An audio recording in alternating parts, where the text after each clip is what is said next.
Então, vamos lá, pessoal. Essa nossa aula, eu não vou chamar de aula, não, né? Eu vou chamar de um bate-papo.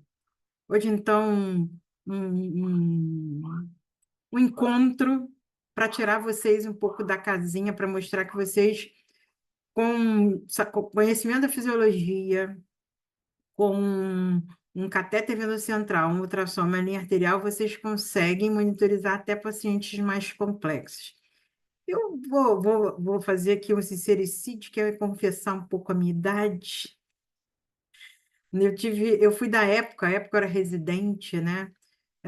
Da época que se passava Swan-Ganz para pacientes com lesão de tronco e disfunção do VE. A gente internava o doente um dia antes da cirurgia para fazer isso com eles. Vocês não acreditam nisso, né? A gente monitorizava com Swan-Ganz pacientes com cirurgias de alta complexidade, monitorizava sepsis com SARA, a dar com pau. E, assim, era uma coisa de louco, né? Eu acho que muito da má experiência, digamos assim, né? Que se viveu com catéter de Swan-Ganz foi não saber indicar e não saber interpretar. Isso vai ficar lá para a nossa aula de Swan-Ganz. Hoje a minha missão aqui, então, é esse bate-papo com vocês, que eu chamo de monitorização hemodinâmica básica, né? Que é usando instrumentos que a gente tem no nosso dia a dia na UTI, no cuidado do nosso paciente crítico. Então, vocês vão resolver comigo esse caso clínico, que é o seguinte: é um paciente de 24 anos submetido à troca. Alguém riscou minha tela, hein, pessoal? Paciente de 24 anos submetido à troca valvar mitral por dupla lesão reumática. Doença comum, infelizmente, ainda não assumi. Sem história de hipertensão pulmonar e com função biventricular normal. Na quarta hora após o reaquecimento, está cursando com PAM de 50, frequência cardíaca de 120, saturação periférica de oxigênio de 96, PVC de 8. Ah, esse traçado no monitor do eletrocardiograma, esse traçado da ETCO2, devido à instabilidade hemodinâmica, segue em ventilação mecânica, né? Isso é uma causa frequente de protelar a extubação em paciente pós-operatório de cirurgia cardíaca, né? Está recebendo fentanil a 50 microgramas por minuto, em pressão de suporte, PIP de 5, FO203, volume corrente 400, frequência respiratória de 25. Tem uma gasometria com pH de 7,28, PO2 de 88, PCO2 de 32, bicarbonato de 16, saturação arterial de 96 e lactato de 5. Tem uma hemoglobina de 11, uma diurese 0,3 ml quilo-hora, dreno sem fuga e sem débito significativo e nora 0,25. A unidade não possui monitorização hemodinâmica invasiva. Vocês não critiquem, porque eu tenho alunos que fazem pós-operatório de cirurgia cardíaca e não tem nenhum tipo de monitorização, e às vezes não tem nem balão intraórtico na unidade, só para vocês se situarem. Há um aparelho de ultrassom disponível. Como você poderia avaliar o quadro hemodinâmico do paciente? Só com isso.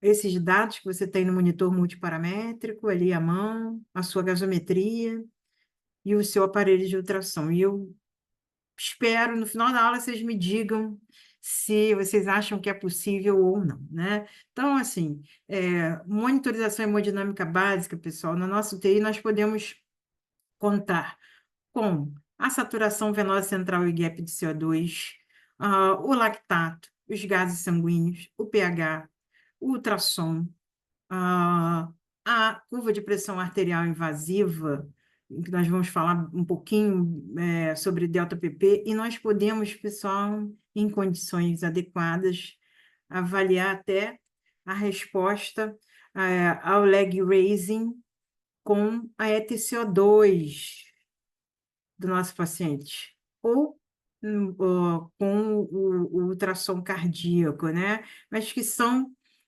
instrumentos que a gente tem comumente. Eu sei que muita gente também não tem capnógrafo, né? Muita UTI aí não segue a lei, né? E capnografia, enfim, mas muitos têm. Então, vocês vão poder estar aí com esses é, instrumentos disponíveis. Vamos falar um pouco primeiro, né? O que a gente tem aí com catéter venoso central?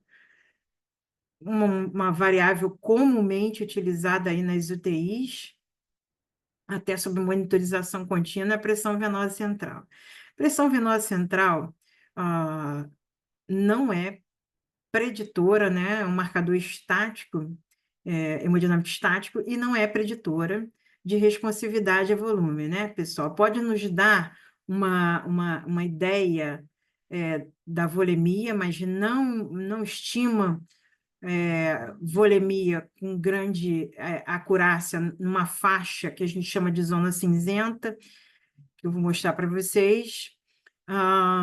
Sofre interferência de várias outras variáveis fisiológicas intra e extratorácicas. Então, é um marcador muito ruim para a gente confiar só nela. Ah, Marcinha, joga PVC no lixo? Não, pessoal. Assim, pacientes com valores extremos de PVC, por exemplo, paciente com uma PVC de 1, 2, 3, 4, no contexto de um choque, é improvável que aquele paciente tenha um choque cardiogênico.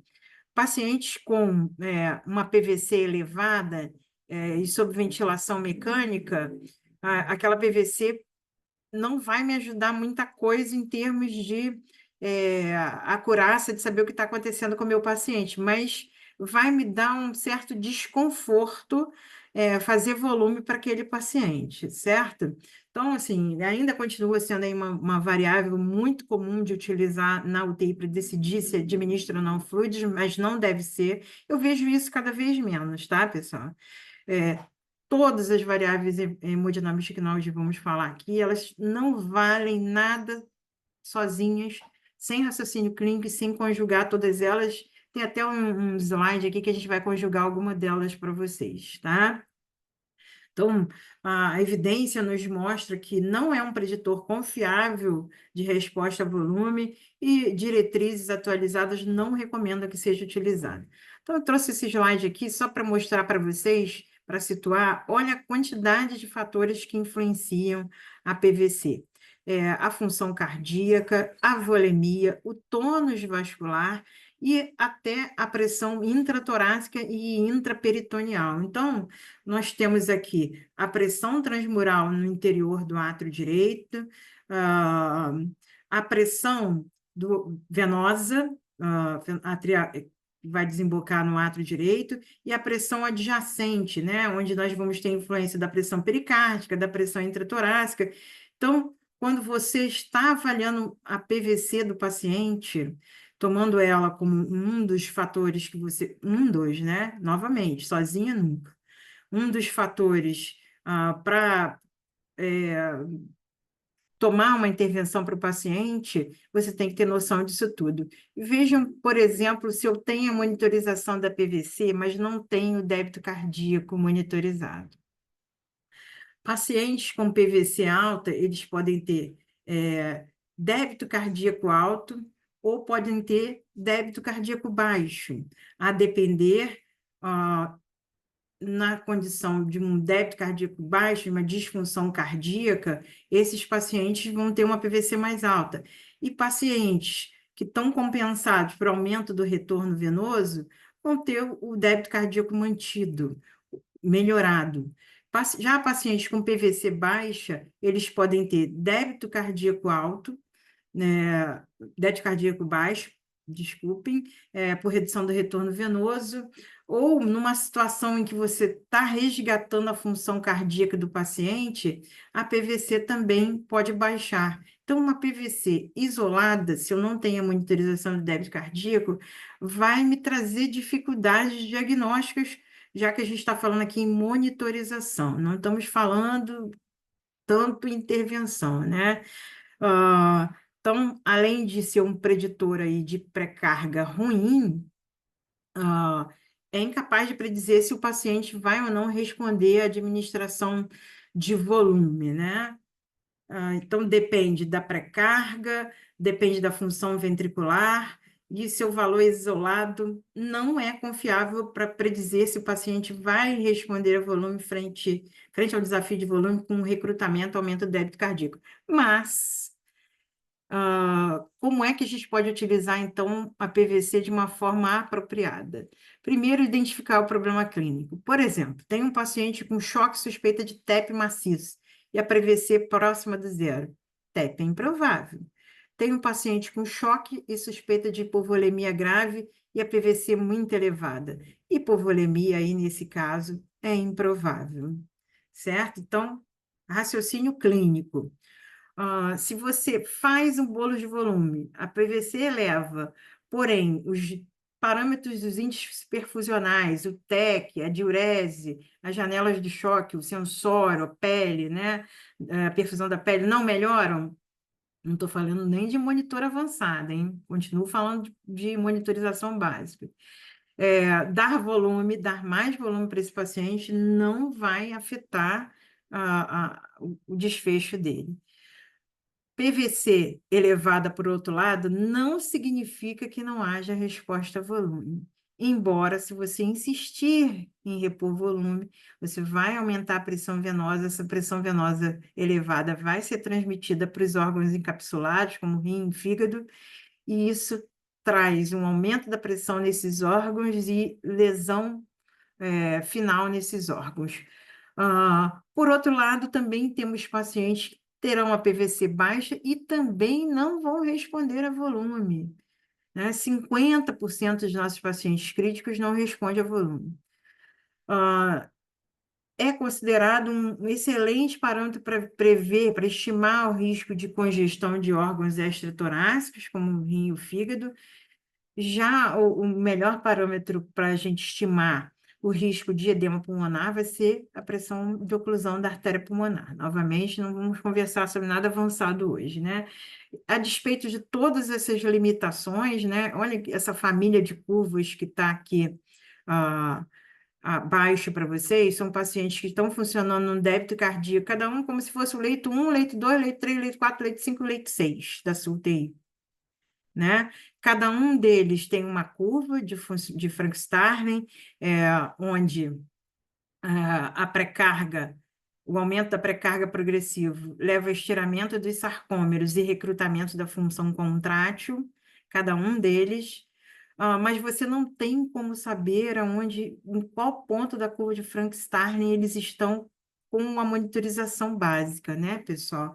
Então, em diferentes situações, em diferentes pontos de curva, para cada curva de cada paciente, aqui o leito 1, leito 2, os pacientes que estiverem na porção ascendente da curva de Frank-Starling vão responder a volume, aqueles que estiverem na fase ascendente, próximo do platô, vão ter uma resposta imprevisível, aqueles que estiverem na fase de platô não recrutam mais poder sarcomérico, não recrutam mais a função miocárdica contrátil a partir do aumento da pré-carga. Então, isso é impossível da gente saber só pelo nosso exame clínico, pela nossa monitorização básica. Mas, a despeito disso, de toda essa limitação que eu falei para vocês, múltiplos fatores, não sabemos quem é que...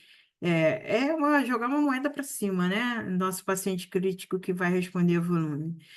A despeito disso tudo, uma PVC muito baixa, abaixo de 6, está relacionado a uma probabilidade aumentada de responsividade ao volume, uma PVC muito alta, maior que 15, está associada aí à formação de edema periférico e pressão de perfusão orgânica mais baixa. Mas o que eu tenho para dizer para vocês, enfim, é que a maioria dos pacientes vai estar nessa zona cinzenta entre 6 e 15. Isso aqui é de um artigo do Vansan, por isso que eu utilizei esses números, eles podem variar um pouco de onde vocês leem, mas entre 6 e 15, não sabemos. Bom, nós temos aí outros preditores de perfusão, preditores não, marcadores de perfusão, que são interessantes nós, então, conhecermos. Por exemplo, será que se eu aumento, se o meu paciente está com uma PVC de 8, né? Não é aquele paciente que está ali sob risco de formação de edema e aumento da pressão no rim e hepático. Eu fiz volume para ele Ele tinha uma saturação venosa central baixa e a saturação venosa melhorou, beleza. Agora, se eu devo continuar dando mais volume, isso a gente já não sabe, né? Aí vamos usar mais parâmetros até a gente fechar essa equação. Então, aqui para lembrar vocês, né? Eu adoro essa figurinha, eu uso muito ela nas minhas aulas. Fazer é, aquela ligação, né, entre uma estação de trem, uma locomotiva, uma estação central. Então, nós temos a estação central, que são os pulmões. Falar um pouquinho de transporte de oxigênio, né? Os pulmões, a locomotiva, né? Sai, o seu motor da locomotiva é o débito cardíaco e ela sai carregando os vagõezinhos para o sistema arterial do paciente com 100% de oxigênio. Ah, a locomotiva vai ofertando oxigênio, vai deixando ah, oxigênio nas estações, né? E quando isso ocorre ao longo de todo o corpo, habitualmente há uma extração de oxigênio que atende a demanda tecidual em torno de 25, e aí o conteúdo venoso que volta das estações para novamente ser carregado é em torno de 75% de oxigênio. Então, essa figurinha ela é extremamente ilustrativa, né? Para a gente entender o que acontece quando diminui a oferta de oxigênio, quando aumenta o consumo de oxigênio, né? Se eu aumentar o consumo de oxigênio, mais oxigênio vai ficando nas estações e o conteúdo venoso vai ser baixo. Então, ó, é um parâmetro, a saturação venosa central, que nos ajuda a estimar o equilíbrio entre oferta, e consumo de oxigênio. Daí, se eu plotar isso numa equação chamada aí de princípio de Fick, se eu souber a saturação arterial de oxigênio do meu paciente, o débito cardíaco, e a hemoglobina, e vejam que isso tudo influencia na saturação venosa de oxigênio. Então, às vezes, vem um residente meu assim, Marcelinho, saturação venosa do doente, 44. Aí eu falo, calma, o paciente está bem oxigenado, o paciente, aí vou fazer dobuta, vou prescrever dobuta. O paciente está lá, um catéterzinho de O2, sem nenhum sinal clínico mais expressivo de hipoperfusão, e ele quer tratar a saturação venosa. A gente até já proibiu, ó, pessoal, saturação venosa aqui até o primeiro dia de pós-operatório, depois vocês esqueçam, não coletem mais num paciente que está estável, ok? Então, vem lá ele correndo, vou botar do buta. Aí tá lá o doente hipoxêmico, tá lá o doente anêmico. Será que o problema realmente é o débito cardíaco? Não dá para afirmar, vou ter que abrir mão aí do meu ultrassom, rever a função, né, pessoal? Então, assim, tem que sair da casinha. Um outro erro comum vem lá o residente, saturação de 44. Vamos ver a radiografia de tórax do paciente. Quando a gente vê, e já aconteceu isso efetivamente, tem até essa radiografia, né? Puncionou a jugular esquerda do paciente e o catéter, a extremidade do catéter ficou posicionada na axilar direita.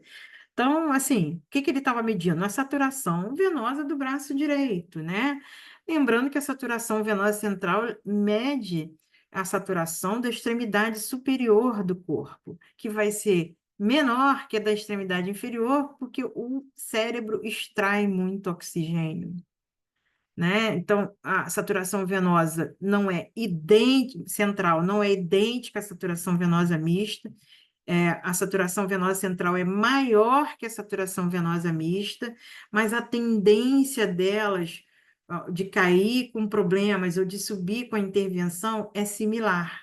Então, ok, tenho evidências muito boas, inclusive, para a utilização da saturação venosa central como marcador perfusional, né?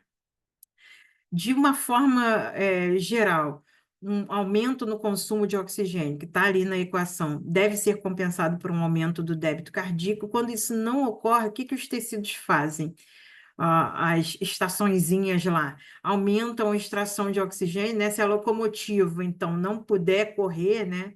Eles guardam lá oxigênio para eles na estação, aumentam a extração de oxigênio e, consequentemente, a saturação venosa de oxigênio cai, ou seja, efetivamente mostra aí um desbalanço entre oferta e consumo de oxigênio. Só que vejam bem, isso pode ser por débito cardíaco reduzido, pode ser porque o paciente não está lá na estação recebendo oxigênio, na estação principal, que é o pulmão, recebendo oxigênio, ou porque o débito cardíaco ou a locomotiva não estão funcionando. Então, nem sempre uma saturação venosa baixa é igual a da dobuta para o paciente.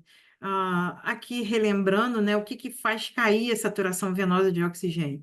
Ou uma queda no fornecimento, seja por anemia, por hemorragia, por hipóxia, por volemia ou insuficiência cardíaca. Olha quantas variáveis de novo. Ou um aumento do consumo, aquele paciente está com agitação, dor, febre, tremor, parada respiratória, aumento da demanda metabólica. Então, por exemplo, quando a gente vê uma saturação baixa num paciente em ECMO, vou extrapolar para um paciente bem crítico, né? E a gente precisa corrigir aquilo. Uma das primeiras coisas que a gente vai fazer é ver se o paciente não está com dor ou agitado, mal sedado, né? Ou com febre. Shivering também aumenta, ou qualquer causa de aumento da demanda metabólica, por exemplo, né? Como um quadro infeccioso. O que que aumenta a saturação de oxigênio? Ou eu estou dando mais sangue, transfundi o paciente, dei oxigênio, dei fluidos, dei inotrópicos, aumentei o débito cardíaco, ou uma redução do consumo, né? Que eu acabei de dar o exemplo, promovendo uma analgesia, resfriando com hipotermia, ou me utilizando da ventilação mecânica, ou quando há uma baixa extração de oxigênio. Um paciente que está com shunt na microcirculação, um quadro séptico, ou não está funcionando nada lá a nível de mitocôndria, ele já está evoluindo para morte celular, e já não extrai mais nada. Então, é muito interessante, muito importante para a gente essa variável, né, para reconhecer esse desarranjo entre oferta e consumo de oxigênio, e tem que saber isso aqui quando ela cai, quando ela sobe, e como utilizar de forma segura como alvo terapêutico. Aqui é aquela explicaçãozinha, quem me segue aí vê que eu vira e mexe, eu boto essa pergunta lá, né? Por que é que a saturação venosa central é maior que a saturação venosa mista? Saturação venosa mista representa a saturação tanto da extremidade inferior quanto da extremidade superior do corpo. Então, se eu tenho o meu catéter na junção da cava com o átrio direito, eu estou medindo ali a saturação da extremidade superior do corpo. O sangue, ao vir da cava inferior, né? Vai, então, para a artéria pulmonar, e o sangue que vem pelo átrio direito recebe o sangue mais mal oxigenado, mais pobre em oxigênio, foi mal oxigenado, mais pobre em oxigênio do corpo, que é o sangue que drena do coração, do seio venoso, que é o órgão mais fominha de oxigênio que tem. Então, eu pego aquele sangue do átrio direito, junto com sangue muito mal oxigenado, e que junta com sangue que vem da veia cava lá na artéria pulmonar, então esse sangue da saturação venosa central vai ser maior que o da saturação venosa mista, cerca de 2 a 3%, mas novamente, como eu falei, são intercambiáveis, né? A tendência delas varia de uma forma muito aproximada da saturação venosa mista com a central. Aqui, né? Aqui, esse catéter, por exemplo, está bem ok, né? Para a gente medir a saturação venosa central, mas esse aqui foi aquele que eu falei para vocês do residente. Olha aqui, o catéter vem pela jugular esquerda e vai lá para axilar direita. Então, esse catéter não presta para a gente fazer monitorização da saturação venosa central. Ah, vamos conjugar, como eu falei, vamos conjugar agora o lactato com a saturação venosa. Vejam bem, qual o cenário que eu tenho de um lactato venoso, num lactato normal, perdão, com uma saturação venosa baixa? uma situação de déficit de oxigênio. A função celular está preservada pelo aumento da extração. Se eu tenho um lactato elevado e uma saturação venosa central baixa, aí eu já tenho um débito de oxigênio. A oferta de O2 cai abaixo da capacidade dos tecidos de manter o metabolismo aeróbico pelo aumento da extração. E se eu tenho um lactato elevado, uma saturação venosa central elevada, eu tenho um problema de extração. A microcirculação e a disfunção celular barra mitocondrial estão promovendo aí um desbalanço de forma que a extração está alterada, não há efetivamente uma oferta de oxigênio adequada, porém, além da oferta não ser adequada, os tecidos não conseguem captar oxigênio por disfunção celular mitocondrial. Então, vamos ter o lactato elevado e a saturação venosa elevada. E o gap de CO2, pessoal, continua, ó, já vimos 3 variáveis para a gente olhar com catéter central. E o gap de CO2, né? Que a gente coletar o sangue arterial, olhar para CO2 arterial, estimar a diferença dela para PCO2 venosa, sangue venoso central, e olhar lá. Essa diferença é maior que 6, é muito provável que eu tenha um problema de débito cardíaco inadequado em relação ao que o meu paciente está consumindo. Há um fenômeno de estagnação. O débito cardíaco não consegue lavar o CO2, né? Como está representado nessa figurinha. Então, o fluxo sanguíneo sistêmico normal ou alto, eu vou ter um gap de CO2, um delta de CO2 menor que 6. O fluxo sanguíneo está ali, bonitinho, a 6 litros por minuto, leva uma PCO2 de 40, as células jogam mais CO2 lá para ele, mas o sangue está correndo, está circulando, deve estar adequado, vai aumentar ali para em torno de 45, né? Então, a diferença entre o PaCO2 e o PCO2 vai ser menor que 6. Agora não, tem um débito cardíaco baixo, por exemplo, 2 litros por minuto, levando ali uma PCO2 de 43. O sangue está estagnado lá na microcirculação. Não há um impulsionamento adequado pelo débito cardíaco na microcirculação, o fluxo lá está estagnado, então vai ficar lá o sistema venoso recebendo ali um CO2 alto que está acumulado ali, que não está sendo ah, adequadamente lavado, né? Então, vou chegar lá no sangue venoso, que eu vou coletar do meu paciente, e vou achar uma PCO2 maior que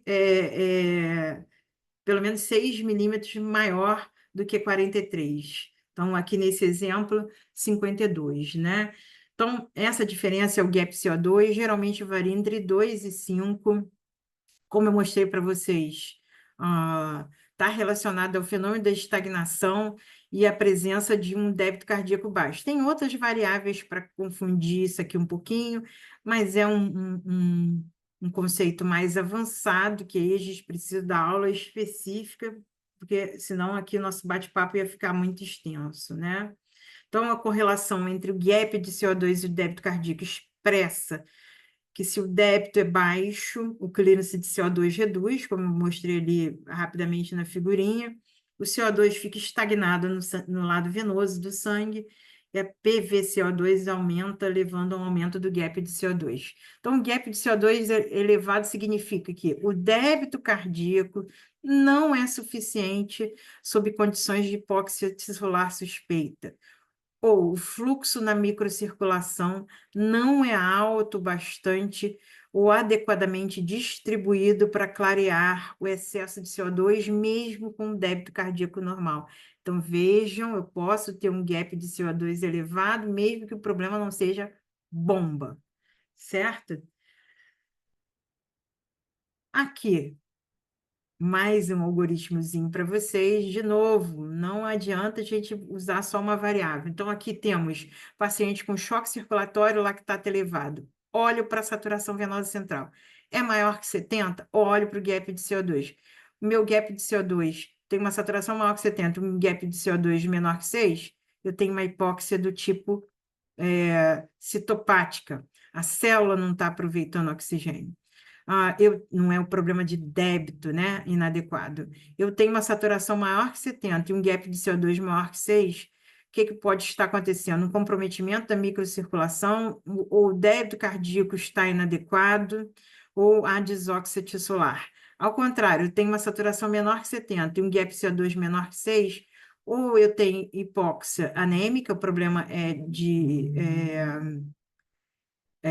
no conteúdo de hemoglobina, ou eu tenho uma hipóxia hipoxêmica. Então, se lá a gente não sabia, naquele exemplo que eu dei para vocês, se uma saturação venosa baixa era um problema de débito ou um problema de anemia ou hipoxemia, olha aqui, eu tenho mais um fator agora para me ajudar, que é o gap de CO2. Se a saturação for baixa, o gap de CO2 maior que 6, o meu problema vai estar sim na bomba, possivelmente, ou em desóxia tissular.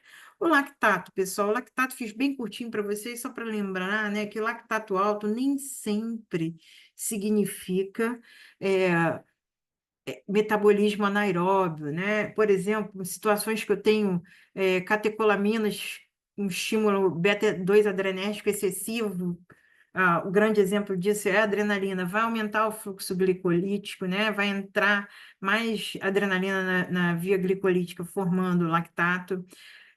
Em pacientes que têm estado redox alterado, como na intoxicação alcoólica aguda, em pacientes que têm disfunção renal e hepática, a alteração do clearance do lactato, pacientes com deficiência de tiamina, que vão ter disfunção da piruvato desidrogenase, né, lá no metabolismo do lactato, vão ter o lactato alterado, e pacientes com choque por atividade mitocondrial prejudicada vão ter lactato elevado, pacientes em uso de determinados medicamentos, como, por exemplo, linezolida, metformina, alguns antirretrovirais, vão ter lactato elevado, e pacientes com alguns tipos de intoxicação, como cianeto, vão ter atividade mitocondrial prejudicada. Esse quadrinho é sensacional, né? Então, na vigência de lactato maior que 2, sair da caixinha, pessoal. Não pensar que é sempre sepse. Tem causas possíveis? Quais outras causas possíveis de lactato elevado que não são sepse? Convulsão, isquemia intestinal, hepática, cetoacidose diabética, medicamentos, intoxicações, linfoma, né? As células se reproduzem muito rápido. Então, paciente neoplásico, cuidado nesse tipo. Então, eu tenho que corrigir a causa, controlar a fonte, observar e remedir o lactato. Mas não, se eu tiver aí, ah, ah, não houver outra causa provável além de sepse, olhar para a saturação venosa central, olhar para o gap CO2, né? Já fizemos esse exercício no slide anterior.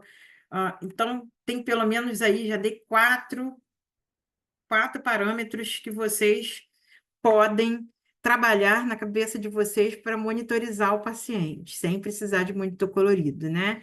E é isso que a gente pretende. Todos esses slides são das aulas originais, né, do curso de monitorização hemodinâmica que a gente está lançando hoje. Nossa turma 3, né, já passaram mais de 200 alunos pelo nosso curso, que teve uma versão no ano passado, uma versão no começo desse ano, 200 alunos matriculados, né, no curso exclusivo. Ah, e foi sempre um curso extremamente bem avaliado, do qual eu tenho o maior orgulho. Bom, vamos continuar. Eu prometi para vocês que vamos ver a importância da linha arterial invasiva, então, através dela, a gente pode calcular o pH, o lactato, checar, monitorizar e o delta-PP, né? Não vou me estender muito na linha arterial invasiva, só queria falar para vocês da importância, né, da linha arterial, de todo aquele circuito estar balanceado, através do teste da resposta dinâmica, né? Porque eu estou lá monitorizando meu paciente, feliz da vida, ele tem uma curva desse tipo do meio, com overdamping. Poxa, meu catéter pode estar obstruído, pode estar com kink, eu estou uma monitorização totalmente errada. Então, é interessante que eu saiba se o circuito está adequadamente balanceado através do teste da resposta dinâmica, o Fast Flush Test, né? Acionando rapidamente o flush, vendo o surgimento da onda quadrada, né? Idealmente, a gente deve ter de uma e meia oscilações para predizer que o circuito está adequadamente balanceado. Quando tiver menos de uma oscilação, aquele circuito não está adequadamente balanceado, está com overdamping, né? Está obstruído, quincado, está com bolha. E quando eu tiver essa situação, mais de duas oscilações, também não está adequadamente balanceado. E com as medidas potencialmente inadequadas, nós temos que fazer o fast flush test no plantão noturno, no plantão diurno, pelo menos, né? Ou quando a gente suspeitar que algo não está correto.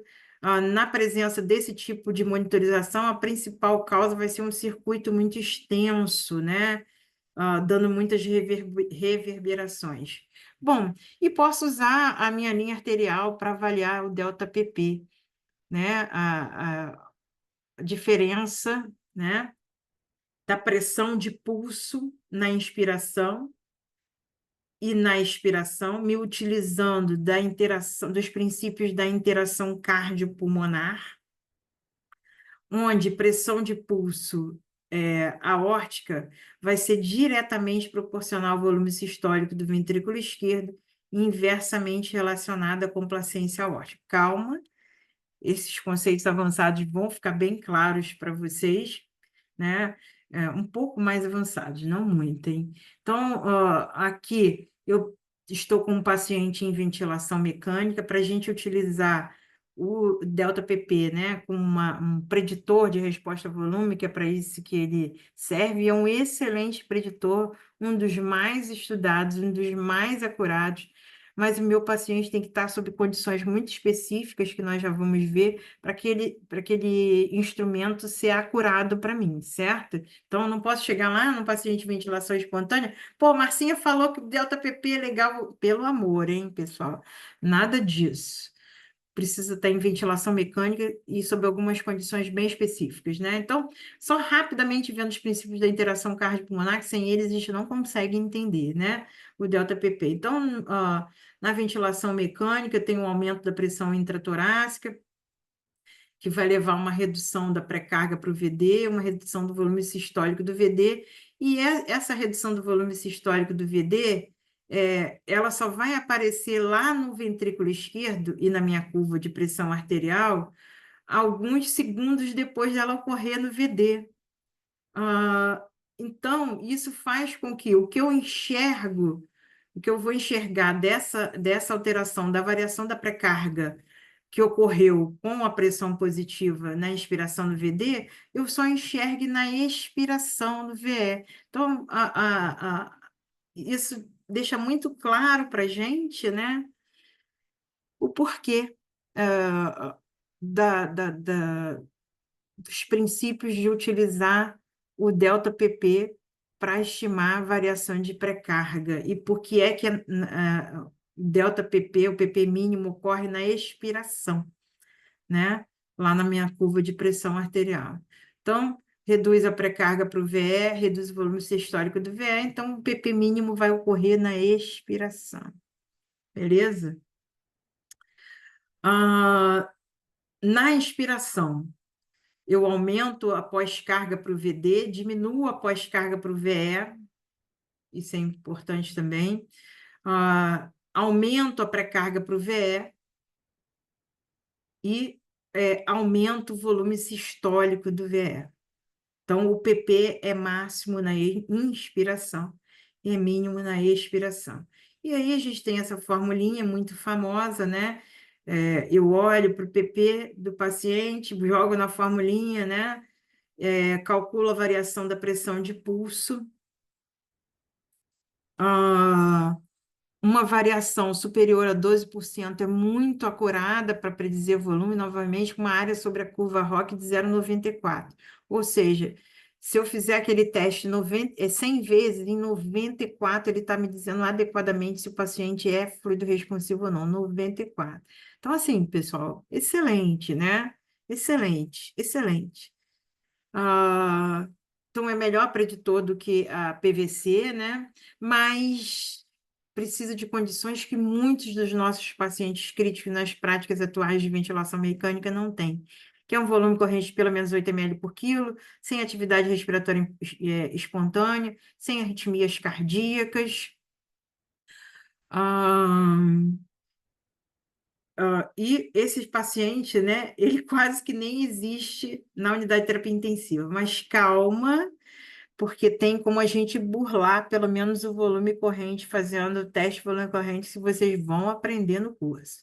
Então, aqui, e fica muita gente assim, poxa, como é que eu vou fazer isso no monitor da minha UTI? Eu trouxe aqui o da minha, né? O João, meu residente, gravou isso aqui para mim, tá lá na minha página.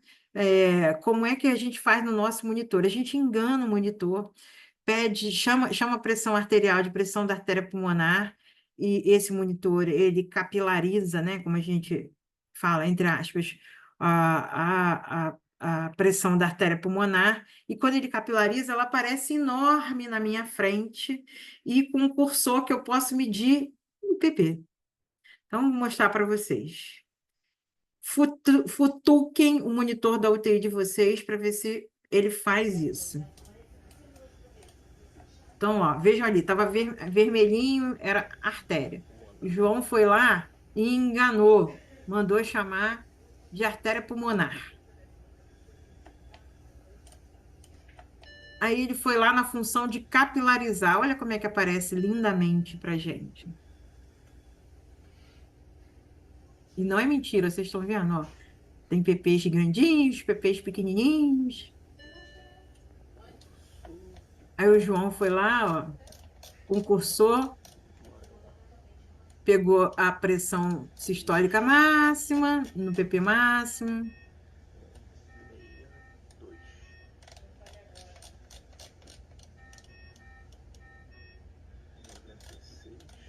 Foi lá pegar o PP mínimo, né?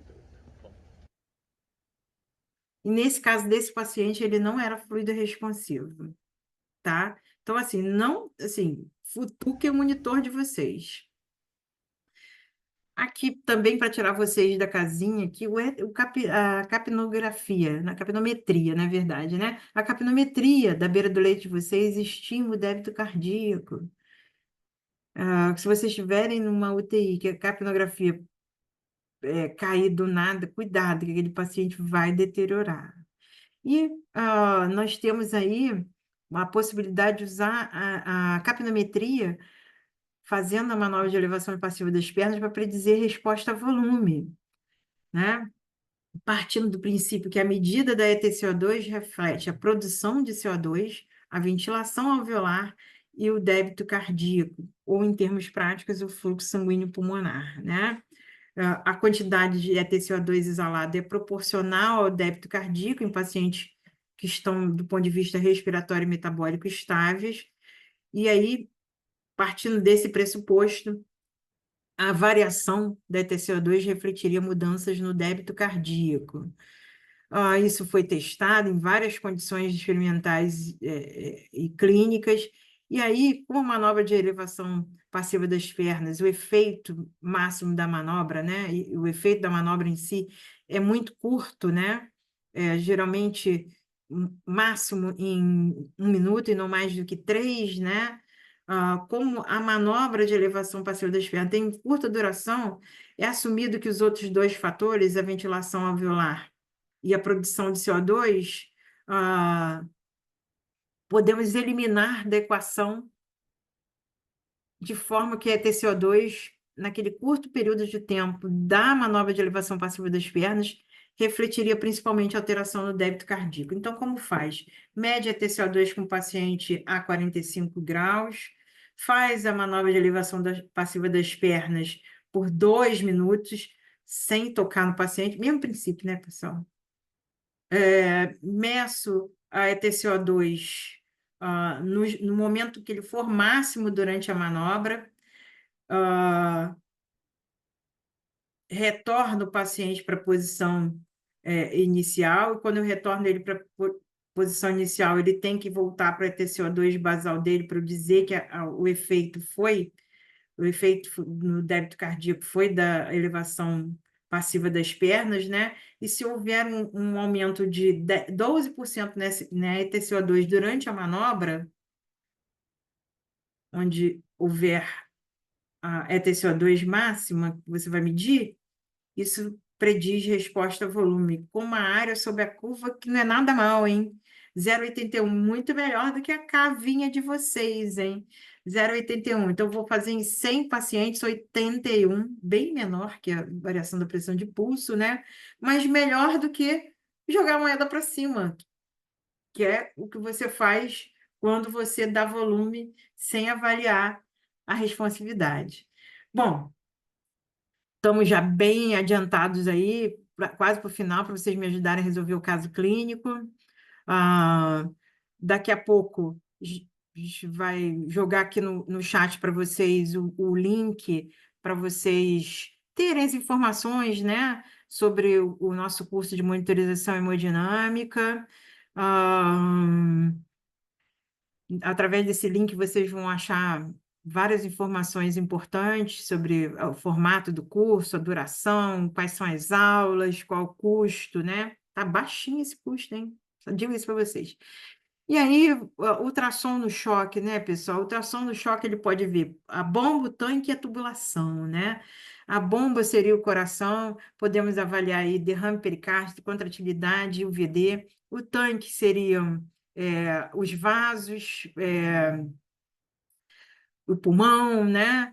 A água que está contida ali fora da bomba e da tubulação. Então, uma veia cava, para avaliar o tamanho, a colapsibilidade, dá para a gente fazer, brincar com algumas variáveis, olhar o espaço de Morrison, se meu suspeita foi de choque hemorrágico, olhar o pulmão, se cabe ou não volume aí já no conceito de fluido tolerância, né? Ou se há diagnóstico alternativo para o choque, como, por exemplo, um pneumotórax hipertensivo. A tubulação, olhar a aorta, olhar as veias profundas, se minha suspeita vai ser dirigida para presença de aneurisma de aorta, ou se eu estou com suspeita de TEP, se há trombose venosa ah, profunda. Então, aqui temos o protocolo RUSH, né? Muito conhecido aí da galera do serviço de emergência, né? Bem validado no serviço de emergência para avaliar choque de causas indeterminadas. Olha que bacana. E aí, o que a gente avalia, né? No coração, a função, por exemplo, aqui temos uma disfunção sistólica grave, né? A presença de derrame pericárdico com comprometimento hemodinâmico, ou se o problema está lá no VD, né?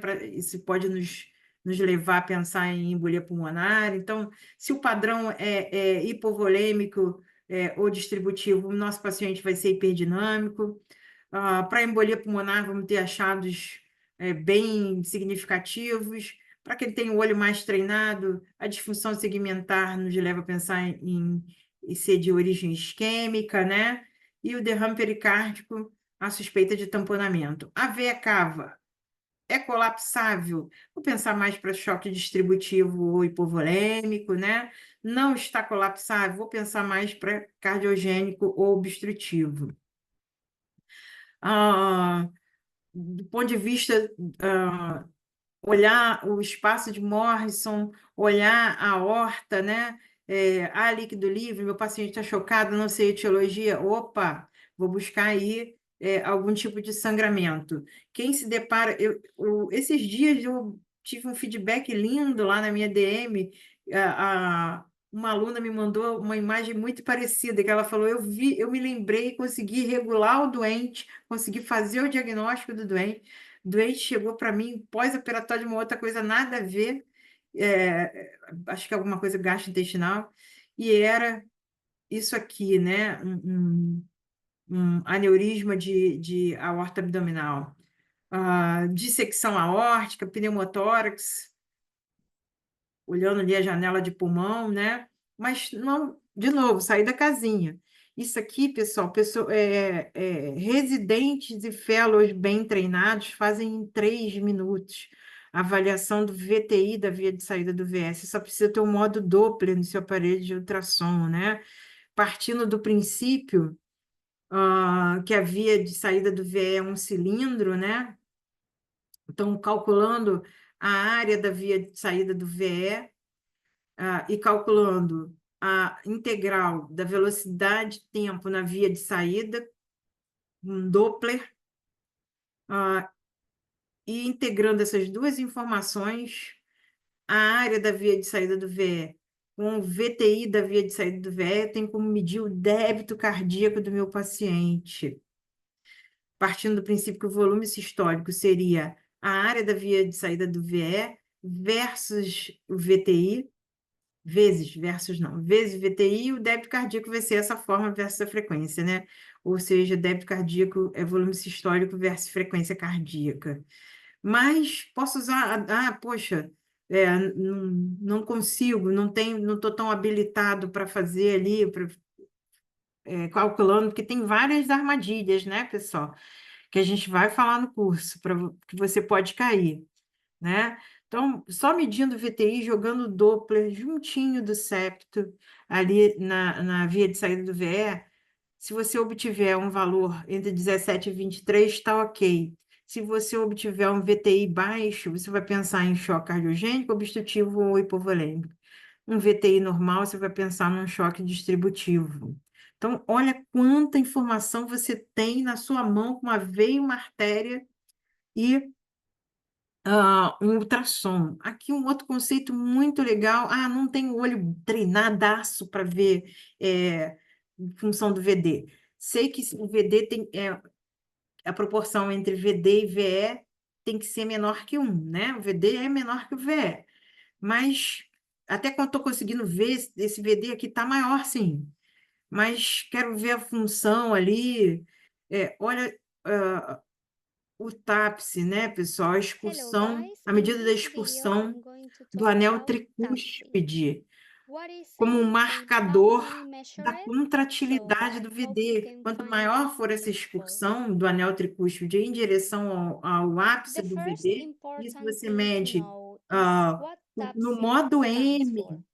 do And aparelho TAPSE de stands eco, for no modo Tricuspid M, passando o Annular modo M na Plane altura Systolic do anel Excursion. tricúspide, observando a excursão dele, As a se a definition, contratilidade TAPSE estiver is a long adequada, essa axis excursão vai ser measurement used to adequada. Essa quantify the right contratilidade for ventricular inadequada, a systolic excursão vai function. ser baixa.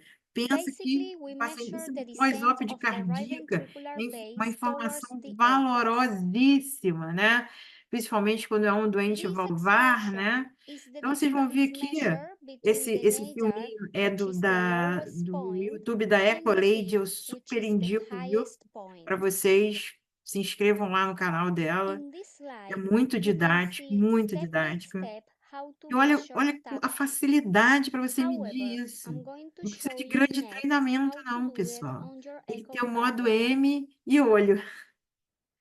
Então, ó, ela vai To measure posicionar, vai TAPSE dar is zoom very simple. na altura da The first thing you tricúspide, have to do is find your apical for chamber view vai and posicionar o concentrate cursor on the right cavities.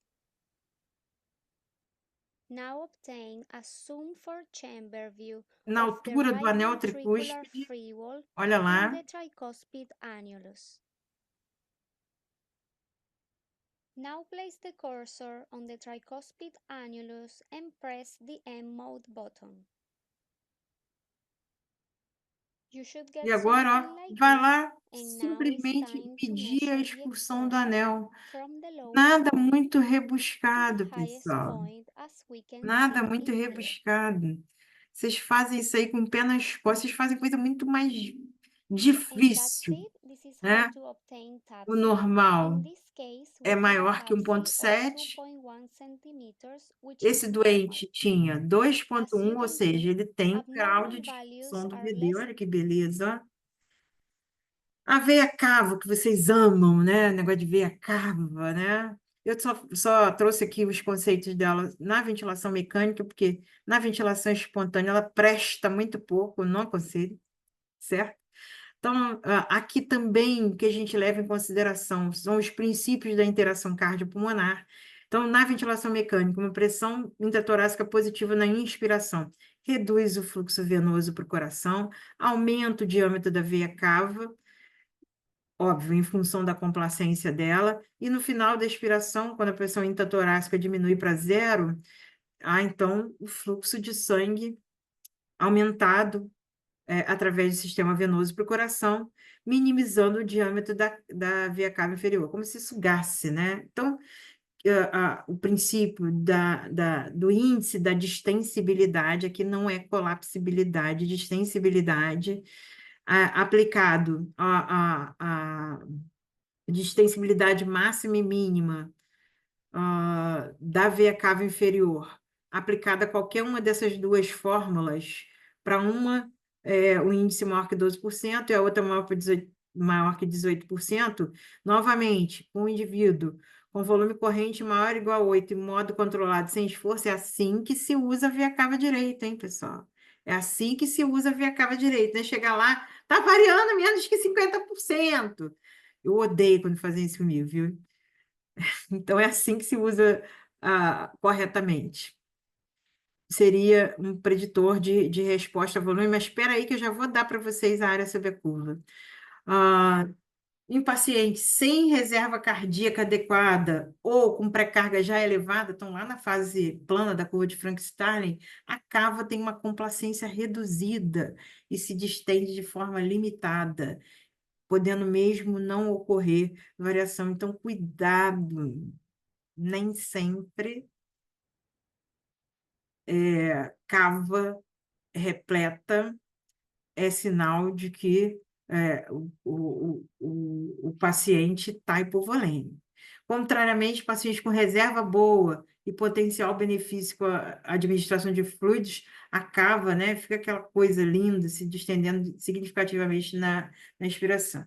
Mas olha aqui a área sobre a curva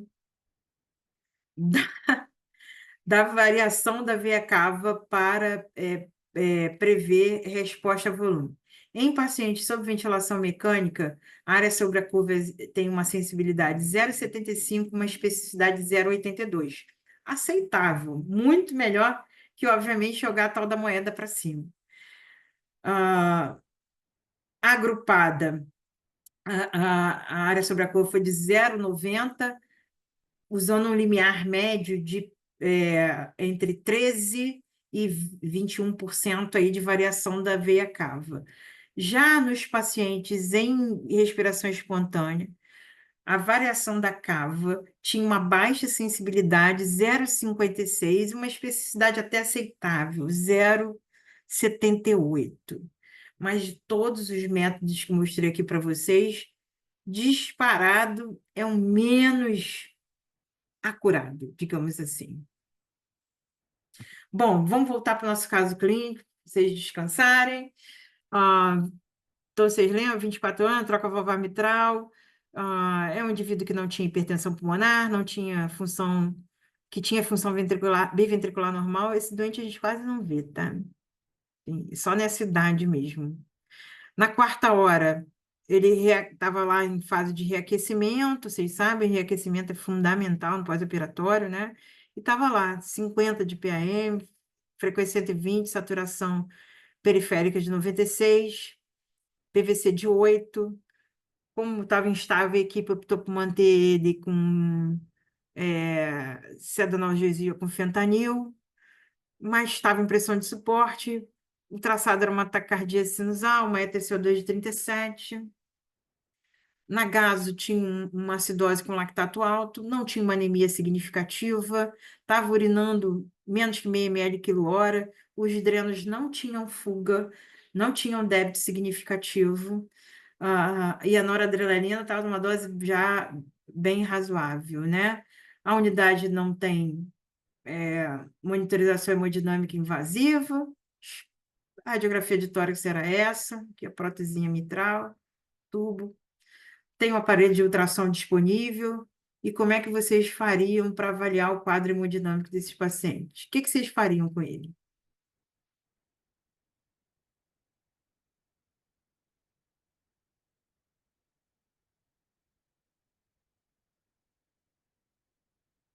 Hein? Quero que vocês me digam. E aí? Passam Swan-Ganz? Tá ruim esse doente. Quarta hora de evolução.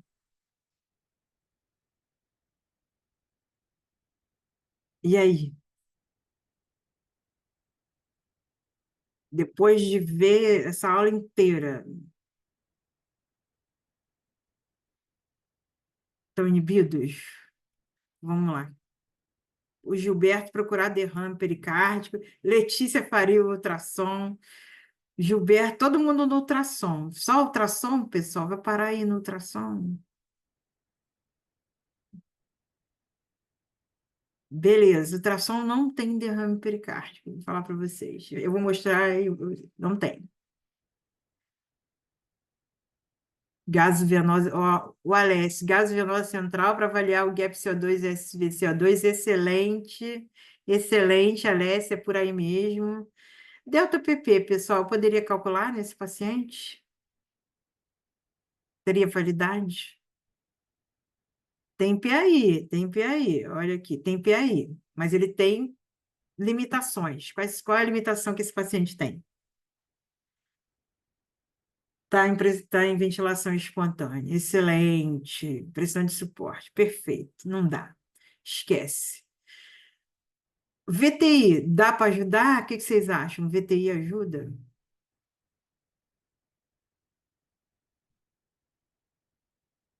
3 minutos que leva para você fazer um VTI se você for bem treinado. 3 minutinhos.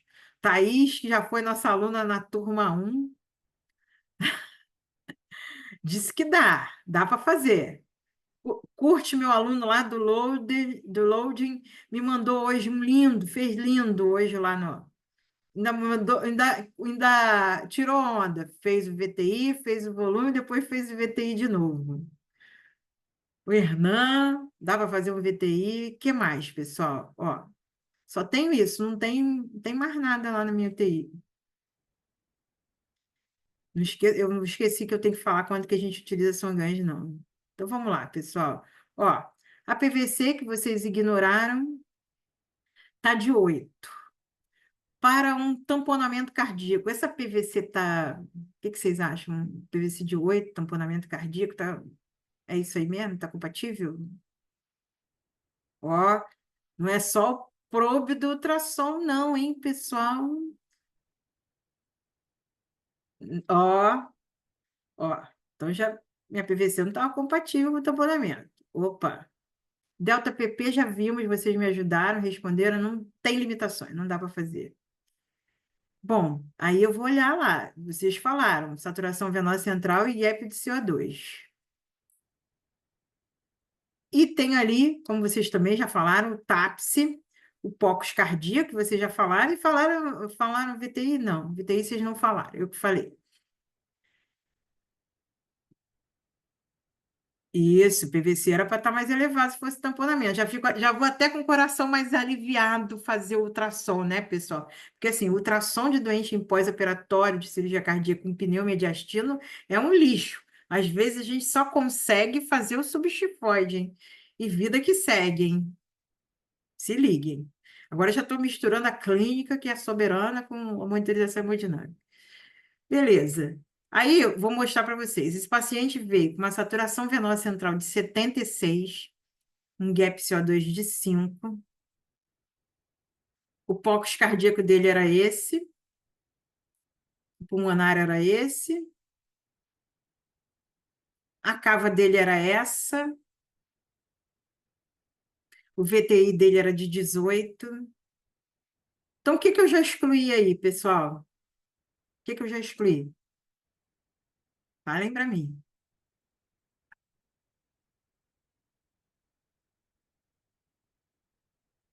Hiperdinâmico, um VTI bom. Não, não, não. Hiperdinâmico, um VTI bom. Ó. Vou voltar lá o ultrassom para vocês, hein? Vou voltar aqui. Ó, hiperdinâmico, um VTI bom, uma saturação venosa central boa e um gap de CO2 normal. Isso é cardiogênico, pessoal? Falem para mim. Não é cardiogênico. Não é cardiogênico. Não é. Vocês estão vendo? Precisei de monitor colorido? Coisa nenhuma. Então, essa monitorização que eu apresentei para vocês está compatível com que tipo de choque? Vocês já falaram aí? Vasoplégico, né? Então, agora vai caber volume, sim, né? Choque vasoplégico, o conteúdo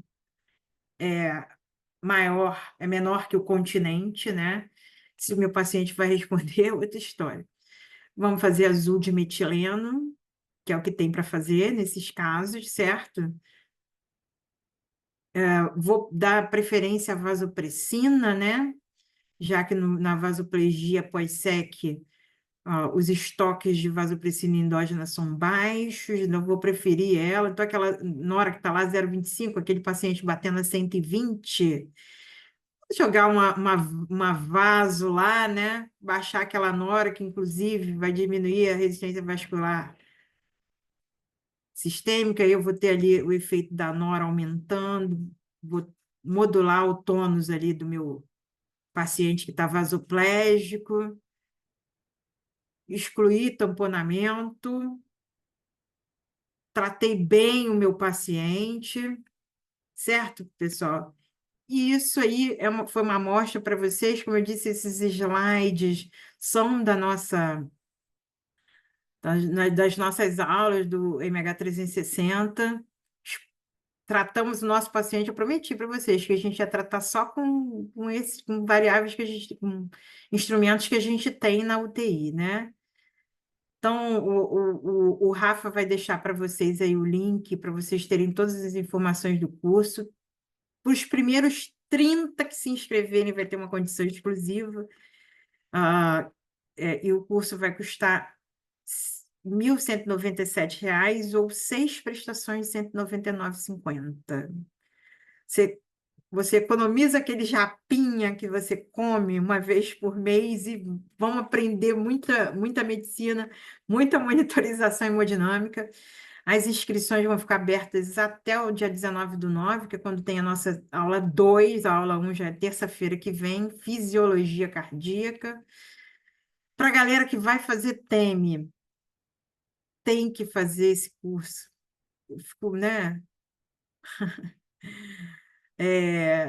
Eu fico encantada com o feedback que a gente teve da galera do TEME ano passado.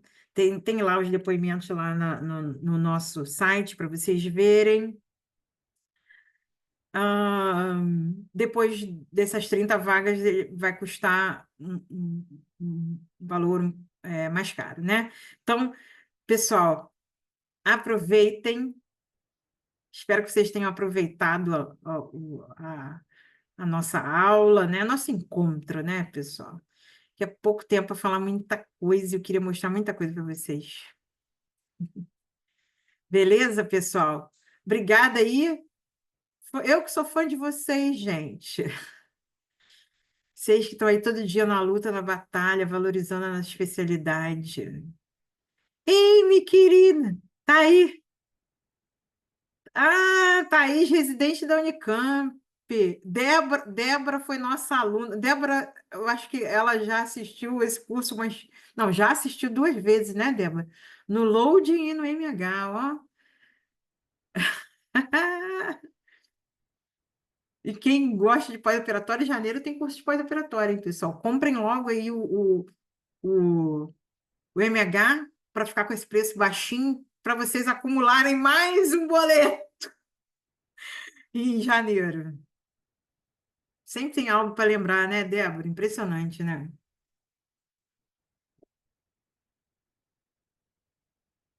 Sempre.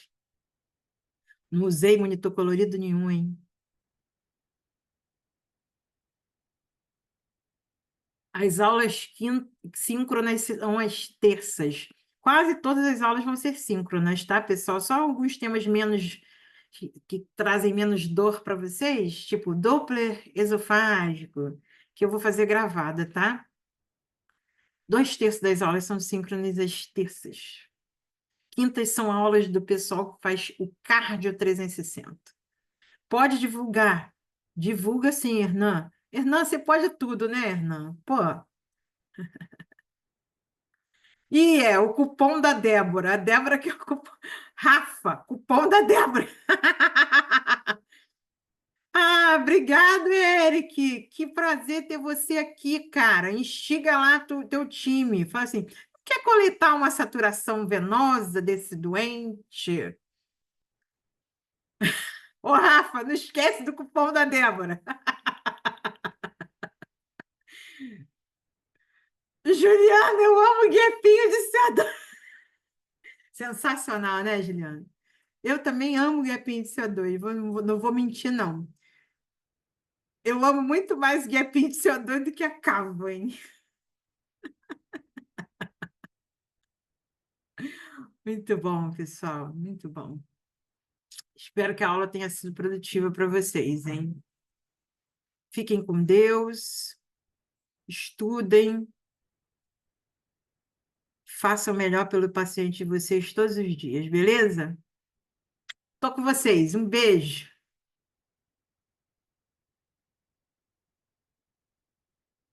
Opa, teste de progresso, né, Thaís? Ó, vai brilhar, hein, Thaís? Vai brilhar.